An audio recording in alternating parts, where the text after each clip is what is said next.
यहां से bounce back कर सकता है। देखो, लगने पे हमें पैसा नहीं लगाना चाहिए, हमारी अपनी एनालिसिस होनी चाहिए। एग्जांपल मैं यहाँ पे यस बैंक का दूंगा। देखिए, यस बैंक को अगर आप समझे तो ये स्टॉक एक टाइम पे, आई जस्ट शो यू, ये स्टॉक एक टाइम पे, थोड़ा सा पीछे आ जाते हैं तो आपको दिखेगा ये स्टॉक एक टाइम पे 400 रुपए के आसपास था। It was around 400 rupees and 400 रुपए से ये स्टॉक गिरता हुआ 5 रुपए तक आ गया था।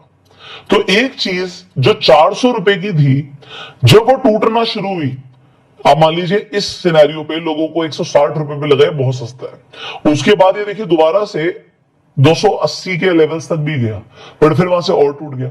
जब तक कोई स्टॉक अपने डाउन ट्रेंड पे है, वी कैन नॉट से कि आप इसमें पैसा लगाइए। एज ए टेक्निकल एनालिसिस तो मैं सजेस्ट नहीं करूंगा। अब ये तो कुछ पॉइंटर्स थे जो आपके लिए जानने जरूरी थे। अब देखिए, हिंडनबर्ग रिसर्च रिपोर्ट्स पब्लिश करते हैं कंपनीज के ऊपर, हमने देखा उनके स्टॉक्स गिरते भी है। इनका एक मेन बिजनेस भी है कि ये मार्केट में शॉर्ट सेलिंग करते हैं। शॉर्ट सेलिंग क्या होता है कि आपने स्टॉक्स खरीदे, स्टॉक्स बढ़ गए तो आपको तो फायदा होगा, पर अगर स्टॉक्स टूट गए तो टूटने पर भी फायदा हो सकता है। इंडिया के अंदर जब हम ट्रेड करते हैं, हम निफ्टी में, बैंक निफ्टी, अपने नाम तो सुने होंगे, सेंसेक्स नाम सुना होगा। सो आप फ्यूचर्स एंड ऑप्शंस में ट्रेड कर सकते हैं, इसके अंदर आप शॉर्ट सेल कर सकते हैं। सो अगर आप फ्यूचर्स के अंदर या ऑप्शंस के अंदर कोई जाके पोजीशन बनाते हैं तो स्टॉक के गिरने पर भी आपको बहुत बड़ा मुनाफा हो सकता है। सो अब ये शॉर्ट सेलिंग के पीछे कौन है? शॉर्ट सेलिंग हिंडनबर्ग रिसर्च तो ओपनली बोलता है कि हम करते ही हैं, बट ये कितने बड़ी पोजीशन में करते हैं ये लोगों को शायद नहीं जानकारी। मुझे भी इंटरनेट पर इसकी जानकारी नहीं मिली अभी तक, बट डेफिनेटली ये बहुत पैसा कमा सकते हैं और कमाते भी होंगे डेफिनेटली शॉर्ट सेल करके। अब ये तो हमने देखा कि अडानी एंटरप्राइज पिछले एक महीने के अंदर ऑलमोस्ट 60% गिर गया, पर निफ्टी कितना गिरा यहां पर देखिए। निफ्टी पिछले एक महीने के अंदर सिर्फ 1% करेक्ट हुआ है। अब मैं आपको एक चीज बताता हूं, एक बहुत इंटरेस्टिंग डेटा है। बजट आ चुका है, आप सबने देखा कि बजट ओवरऑल अच्छा ही आया है। आप पिछले 10 साल का डेटा उठाइए, आप देखेंगे हर बार बजट के बाद मार्केट जनरली रैली करती है, बढ़ती है।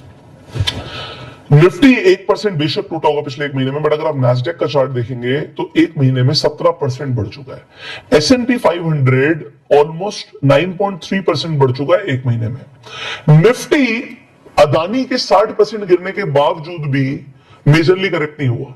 इससे एक चीज दिखती है कि हमारी जो ओवरऑल इकोनॉमी है वो स्ट्रांग है। डेफिनेटली अदानी एंटरप्राइज निफ्टी 50 का पार्ट है, बट उसके 60% गिरने के बावजूद भी अभी तक मार्केट में कुछ मेजर करेक्शन नहीं दिखी है। So this can be a good point and generally market के बाद रैली आती है, so that rally may be coming सून।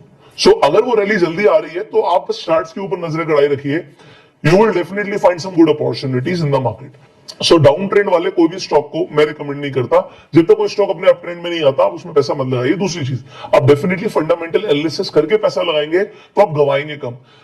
मैं लोगों को सजेशन देता हूं कि भैया पैसा आएगा तो बाद में, जाना नहीं चाहिए।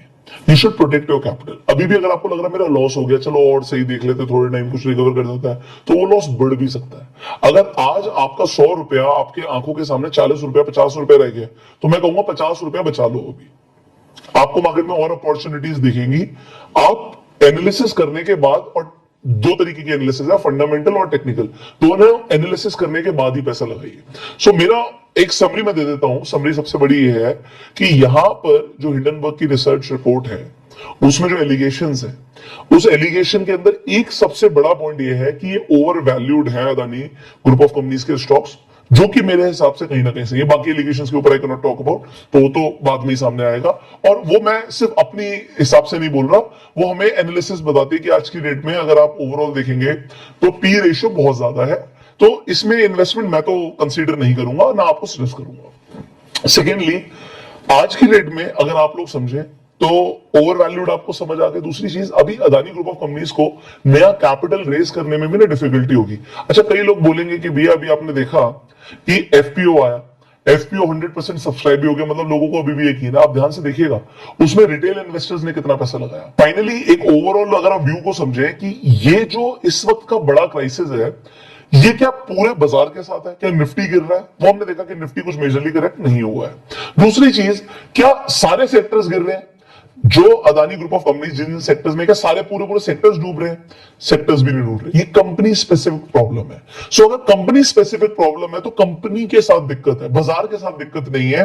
तो इस चीज को आप लोगों को समझना ज्यादा जरूरी है। फाइनली कंक्लूजन मैं अपनी तरफ से आपको देना चाहूंगा, अगर आप समझे बड़े ध्यान से, तो आपने देखा अदानी एंटरप्राइज ऑलमोस्ट 60% करेक्ट हो गया पिछले 1 महीने में, पर निफ्टी क्या मेजरली करेक्ट हुआ? The answer is no. तो मुझे दिख रहा है कहीं ना कहीं इकोनॉमी रोबस्ट है। सेकंड, जिन सेक्टर्स के अंदर अदानी ग्रुप ऑफ कंपनीज की जो कंपनियां हैं, क्या सेक्टर्स गिर रहे हैं? पूरे सेक्टर नहीं गिर रहे। ये कंपनी स्पेसिफिक प्रॉब्लम है। क्योंकि कंपनी स्पेसिफिक प्रॉब्लम है तो आपको बाजार के ऊपर तो भरोसा रखना ही चाहिए। यहां से एक रैली इन फ्यूचर देखने को मिल सकती है आपको। फाइनली एक और सवाल आप लोगों के मन में होगा कि भाई बहुत सारी बैंक्स हैं जिन्होंने अदानी को लोन दिया हुआ है, एसबीआई ने बहुत ज्यादा लोन दिया हुआ है, एलआईसी ने भी बहुत ज्यादा पैसा लगाया हुआ है, तो फिर इनका क्या होगा? देखिए, अगर अदानी यहां से डेट्स को रीपे नहीं कर पाता, बाउंस बैक नहीं कर पाता, तो डेफिनेटली कुछ कंपनीज के ऊपर इसका असर देखने को मिल सकता है। अब आप लोगों को मैंने बताया कि क्या करना चाहिए, ये इंपॉर्टेंट है। पहली बात तो आपको ग्रीड वाले माइंडसेट से बिल्कुल बाहर निकलना है कि यहां से और बढ़ जाएगा, हमें नहीं पता एक स्टॉक कितना भी गिर सकता है, कितना भी बढ़ सकता है।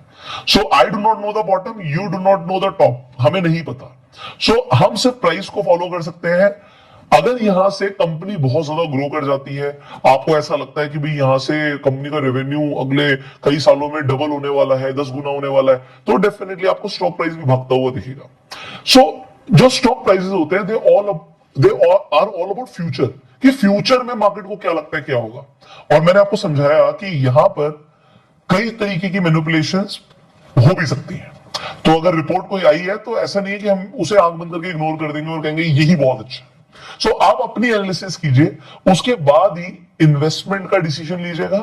सी, मैंने जो भी बोला, मैं नहीं कहता कि आप मेरी सारी बातों पे भरोसा करो, मैं कहता हूं अपनी एनालिसिस आप खुद कीजिए। मैं सिर्फ आपको बता सकता हूं कि जो मेरी एनालिसिस कहती है। फाइनली आपको एनालिसिस कैसी लगी आप बता सकते हैं। Thank you so very much.